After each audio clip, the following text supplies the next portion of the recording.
ತಾವು ಕೆಲಸ ಮಾಡುವ ಸಂದರ್ಭಗಳಲ್ಲಿ ನಿಮ್ಮ ಅಕ್ಕಪಕ್ಕದಲ್ಲಿ ಈ ಆಟೋ ವೃತ್ತಿಯನ್ನೇ ನಂಬ್ಕೊಂಡಿರತಕ್ಕಂಥ ಹಿರೀ ಜೀವಗಳು ಸಿಗ್ತವೆ. ತಾವಿವತ್ತು ಬಿಸಿ ರಕ್ತ ಅವರನ್ನ ಕಡೆಗಣಿಸ್ತಾ ಇರ್ಬೋದು.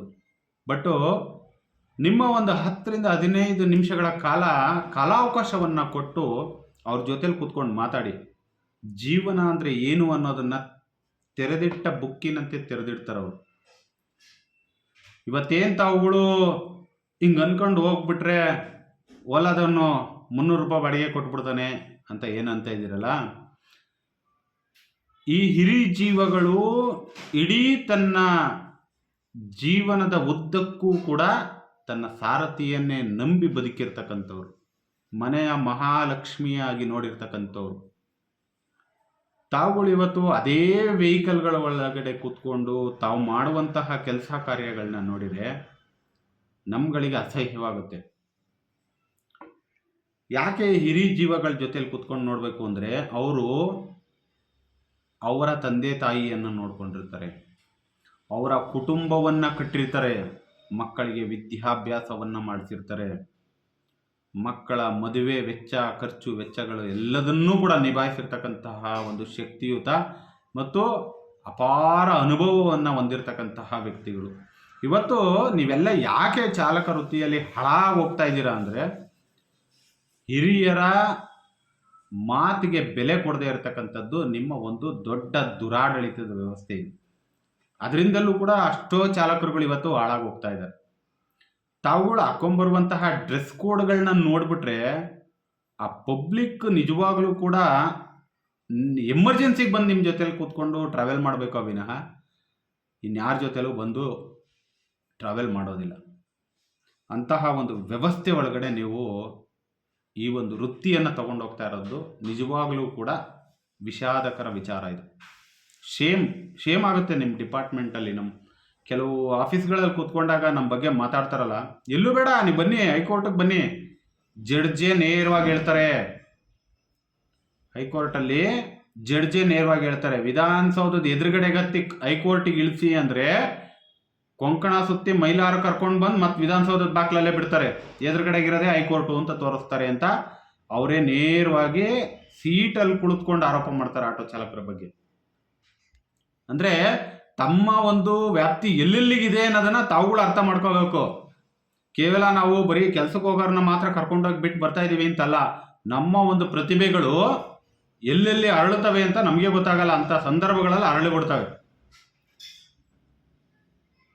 ಈಗ ದರದ ವಿಚಾರಕ್ಕೆ ಬರೋದಾದರೆ, ಓಲಾ, ಊಬರ್ ಏನು ರ್ಯಾಪಿಡೋ ಅಂತ ಹೇಳಿ ಕೊಡ್ತಾ ಇದ್ದಾನೆ.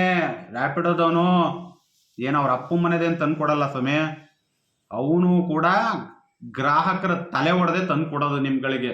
ತಾವುಗಳು ಮೊದಲು ಅರ್ಥ ಮಾಡ್ಕೋಬೇಕು. ರ್ಯಾಪಿಡೋ ಅಂದರೆ ಕೆಲವ್ರಿಗೆ ಅತ್ತೆ ಮನೇಲಿ ಹಳ್ಳೂಟ ಇಟ್ಟಂಗೆ ಆಗಿದೆ ರ್ಯಾಪಿಡೋ ಸಂಸ್ಥೆ ಅನ್ನೋದು. ಅದೇ ಹಳ್ಳೂಟ ನಿಮ್ಗೊಂದು ದಿವಸ ಕೊಳ್ಳಿ ಇಕ್ತಾನೆ. ತಾವುಗಳು ಮೊದಲು ಅರ್ಥ ಮಾಡ್ಕೋಬೇಕು. ರ್ಯಾಪಿಡೋನ ನಾವು ಯಾಕೆ ಅಷ್ಟು ಪ್ರಬಲವಾಗಿ ವಿರೋಧವನ್ನು ವ್ಯಕ್ತಪಡಿಸ್ತೀವಿ ಅಂದರೆ, ಮೊಟ್ಟ ಮೊದಲನೇದಾಗಿ ಬೈಕ್ ಟ್ಯಾಕ್ಸಿಯನ್ನು ಅನೌನ್ಸ್ ಮಾಡಿದ ಡಿ ಗ್ರೇಡ್ ಕಂಪನಿ ಯಾವುದಾದ್ರೂ ಇದೆ ಅಂತಂದರೆ ಅದು ರ್ಯಾಪಿಡೋ.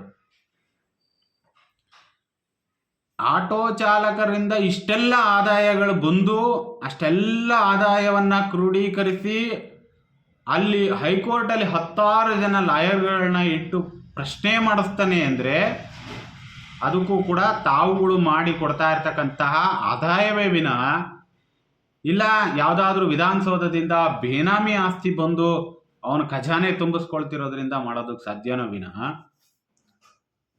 ಬೈಕ್ ಟ್ಯಾಕ್ಸಿಯಿಂದ ಲಾಭ ಇಲ್ಲ. ಆದರೆ ನಿಮ್ಮನ್ನು ತುಳಿಬೇಕು ಅಂದರೆ ಅವನ ಬೈಕ್ ಟ್ಯಾಕ್ಸಿ ತರಬೇಕು. ಏನು ಹೇಳಿ, ನಾವುಗಳು ಹೇಗೆ ನಮಗೆ ವೃತ್ತಿಯಲ್ಲಿ ಗೊತ್ತಿಲ್ಲದೆ ಇರೋ ಸಮಯದಲ್ಲಿ ಟಾಂಗಾ ಗಾಡಿಗಳು ಏನು ಜಟ್ಕಾ ಗಾಡಿಗಳು ಅಂತ ಇದ್ದು ಆ ಜಟ್ಕಾ ಗಾಡಿಗಳನ್ನ ತುಳಿದು ಹೆಂಗೆ ಆಟೋ ರಿಕ್ಷಾ ನಗರ ಪ್ರದೇಶದ ಒಳಗೆ ಬಂತು, ಅದೇ ಥರನೇ ನಮ್ಮನ್ನು ತುಳಿದು ಬೈಕ್ ಟ್ಯಾಕ್ಸಿ ಬರುತ್ತೆ. BMTCಯನ್ನು ತುಳಿದು ಊಬರ್ನಂತಹ ಬಸ್ಗಳನ್ನು ತೆಗೆದುಕೊಂಡು ಬರುವಂತಹ ವ್ಯವಸ್ಥೆಗಳ ಒಳಗಡೆ ನಾವು ಬಾಳಿ ಬದುಕ್ತಾ ಇದ್ದೀವಿ. ಅಂದರೆ ತಾವುಗಳು ಅರ್ಥ ಮಾಡ್ಕೋಬೇಕು. ಕೇವಲ ನಮಗಷ್ಟೇ ಅಲ್ಲ, ಮುಂದೊಂದು ದಿನ ವಿಧಾನಸೌಧದ ಸೀಟ್ನಲ್ಲೂ ಕೂಡ ಇದೇ ಆಪ್ ಆಧಾರಿತ ಸಂಸ್ಥೆಗಳು ಕುಳಿತುಕೊಂಡು ಕೆಲಸ ಮಾಡಿದ್ರು ಆಶ್ಚರ್ಯ ಇಲ್ಲ. ಏಕೆಂದರೆ ಮೊನ್ನೆ ಸಚಿವರು ವಿಧಾನಸಭೆಯಲ್ಲಿ ಚರ್ಚೆ ವಿಚಾರದ ಬಂದಾಗ ಹೇಳ್ತಾರೆ, ನಾವು ಎಲ್ಲ ಇಲಾಖೆಗಳ ಜೊತೆನಲ್ಲೂ ಮಾತುಕತೆಯನ್ನು ಮಾಡ್ತಾ ಇದ್ದೀವಿ, ಎಲ್ಲ ಹೈವೇ ರೋಡ್ಗಳಿಗೂ ಕೂಡ AI ಟೆಕ್ನಾಲಜೀಸ್ ಕ್ಯಾಮ್ರಾಗಳನ್ನ ಅಳವಡಿಕೆ ಮಾಡ್ತೀವಿ. ಯಾಕೆ ಸ್ವಾಮಿ, ಸರ್ಕಾರಕ್ಕೆ ಜನ ತೆರಿಗೆ ಕಟ್ತಾರಲ್ಲ, ನಿಮಗೆ ಮ್ಯಾನ್ ಪವರ್ನ ಇಟ್ಕೊಂಡು ಟ್ರಾಫಿಕ್ನ ಕಂಟ್ರೋಲ್ ಮಾಡೋದಕ್ಕೆ ಬರಲ್ವಾ? ಎಲ್ಲದಕ್ಕೂ AI ಟೆಕ್ನಾಲಜೀಸೇ ಬೇಕು, ಎಲ್ಲದಕ್ಕೂ AI ಟೆಕ್ನಾಲಜೀಸೇ ಬೇಕು. ಯಾಕೆ ನಿಮ್ಮನ್ನು ನಾವು ಯಾಕೆ ಆಯ್ಕೆ ಮಾಡಬೇಕು? ಉದಾಹರಣೆಗೆ ನಾನು ಹೇಳೋದಾದರೆ, ವಿಧಾನಸೌಧಕ್ಕೂ ಕೂಡ ಒಂದು 248 ಕಂಪ್ಯೂಟರ್ಗಳನ್ನ ತಗೊಂಡು ಬಂದು ಅವ್ರವ್ರ ಇಲಾಖೆಗಳನ್ನ ಕೊಟ್ಟರೆ, ಯಾಕೆ AI ನಿಮ್ಮ ಇಲಾಖೆಗಳನ್ನ ನಡೆಸಲ್ಲ ಅಂತ ಹೇಳುತ್ತಾ? ನಡೆಸುತ್ತೆ. ಅದಕ್ಕೂ ಕೂಡ ನೀವು ಹೇಗೆ ಟ್ರಾಫಿಕ್ನ ಕಂಟ್ರೋಲ್ ಮಾಡುವಷ್ಟು ಕೆಪಾಸಿಟಿನ AIಗೆ ಕೊಟ್ಟಿದ್ದೀವಿ ಅಂತ ಎಷ್ಟು ಗರ್ವದಿಂದ ಗೊಚ್ಚಿಕೊಳ್ತೀರಲ್ಲ, ಅದೇ ಥರನೇ 248 ಕ್ಯಾಮ್ರಾಗಳನ್ನು ನಾವು ವಿಧಾನಸೌಧದಲ್ಲಿ ಇಟ್ಟು ₹1 ಕರಪ್ಷನ್ ಆಗದೆ ಇರೋ ಥರ ಒಂದು ಆಡಳಿತನ ಮಾಡ್ಬೋದಲ್ಲ. ನಿಮ್ದ್ರಲ್ಲಿ ಸಾವಿರಾರು ಕೋಟಿ ಕೊಳ್ಳೆ ಹೊಡಿತೀರಲ್ಲ, ಆ ರೀತಿ ಆಗದೆ ಇರೋ ಥರ ಒಂದು ಕರಪ್ಷನ್ ಆಗದೆ ಇರೋ ಥರ ಮಾಡ್ಬೋದಲ್ಲ. ನಾವು ಯಾಕೆ ಮಾಡೋಕ್ಕಾಗಲ್ಲ? ಮಾಡ್ಬೋದು, ಪ್ರತಿಯೊಂದನ್ನೂ ಕೂಡ ಮಾಡ್ಬೋದು. ನಾನು ಹೇಳ್ತಕ್ಕಂಥದ್ದು ಚಾಲಕರೇ, ನೀವುಗಳು ಎಚ್ಚೆತ್ಕೊಂಡು ನಿಮ್ಮಲ್ಲಿ ಒಗ್ಗಟ್ಟನ್ನು ನೀವು ತರಿಸ್ಕೊಳ್ಳಿಲ್ಲ ಅಂದರೆ ಇವತ್ತು ಕ್ಯಾಬ್ನವರ ಪರಿಸ್ಥಿತಿ ಏನಾಗಿದೆ ಅದೇ ಪರಿಸ್ಥಿತಿಯೇ ಮುಂದಿನ ದಿನಗಳಲ್ಲಿ ನಿಮಗೂ ಕೂಡ ಕಟ್ಟಿಟ್ಟ ಬುತ್ತಿ. ಇನ್ನು ವಿಚಾರಗಳು ತುಂಬ ಇದೆ, ಮುಂದಿನ ಎಪಿಸೋಡ್ನಲ್ಲಿ ತಿಳಿಸ್ಕೊಡ್ತೀನಿ.